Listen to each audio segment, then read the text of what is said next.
Hi అండి, welcome back to our channel AS creations. నేను మీ అస్రీన్. ఈరోజు రెసిపీ పన్నీర్ మసాలా కర్రీ ఎలా ప్రిపేర్ చేయాలో చూద్దాం.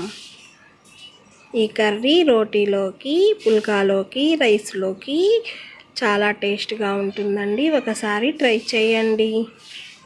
ముందుగా 200 గ్రాముల పన్నీర్ని తీసుకొని ఈ షేప్లో కట్ చేసి ఉంచుకుందాం. రుచికి సరిపడినంత ఉప్పుని, 1 స్పూన్ కారాన్ని వేసుకొని ఉప్పు కారం పన్నీర్కి పట్టేలాగా కలుపుకొని ఉంచుకుందాం. ఇప్పుడు ఒక ప్యాన్ తీసుకొని 3 స్పూన్ల ఆయిల్ని వేసుకుందాం. ఆయిల్ హీట్ అయ్యాక ఒక పెద్ద సైజ్ ఆనియన్ని కట్ చేసుకొని వేసుకోవాలి. ఆనియన్ని బాగా ఫ్రై చేయాలి. ఈ కర్రీ చాలా టేస్ట్గా ఉంటుందండి. మీరు ట్రై చేసి మీకు ఎలా వచ్చిందో నాకు కామెంట్ చేయండి. ఆనియన్ ఫ్రై అయ్యాక 2 టమోటాలను కూడా కట్ చేసి వేయాలి. టమోటాలను కూడా కలుపుకొని మగ్గించుకోవాలి మూత ఉంచి. ఒకసారి మూత తీసి మళ్ళీ ఒకసారి కలుపుకొని మగ్గిపోయాయి కదా, వీటిని ఒక మిక్సీ జార్లో వేసుకొని మనం పేస్ట్ని సిద్ధం చేసుకుందాం. ఈ పేస్ట్ని పక్కన ఉంచుకొని అదే ప్యాన్లో కొంచెం ఆయిల్ని వేసుకొని మనం ముందుగా కలుపుకున్న పన్నీర్ని వేసుకొని బాగా ఫ్రై చేసుకోవాలి.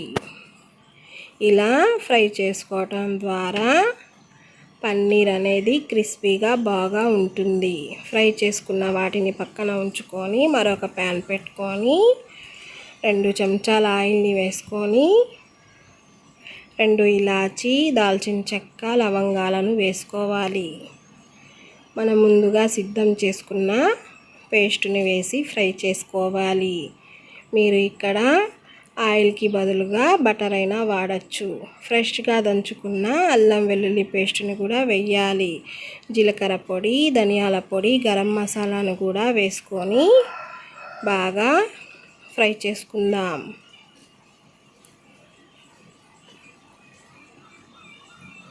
ఫ్రై చేసుకున్న తర్వాత పన్నీర్ ముక్కలను వేసేద్దాం. పన్నీర్ ముక్కలకు కూడా మసాలా పట్టేలాగా కలుపుకుందాం. ఇప్పుడు గ్రేవీకి సరిపడినంత సాల్ట్ని వేసుకోవాలి. కొంచెం కారాన్ని కూడా వేసుకోండి. కొంచెం వాటర్ని కూడా పోసుకోవాలి. బాగా కలుపుకొని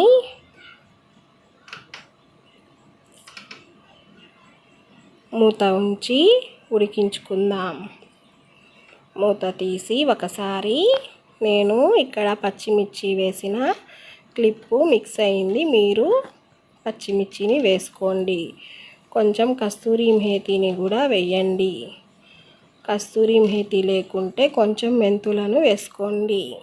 కొత్తిమీరను కూడా వేసేద్దాం. వేసేసి ఒకసారి కలుపుకున్న తర్వాత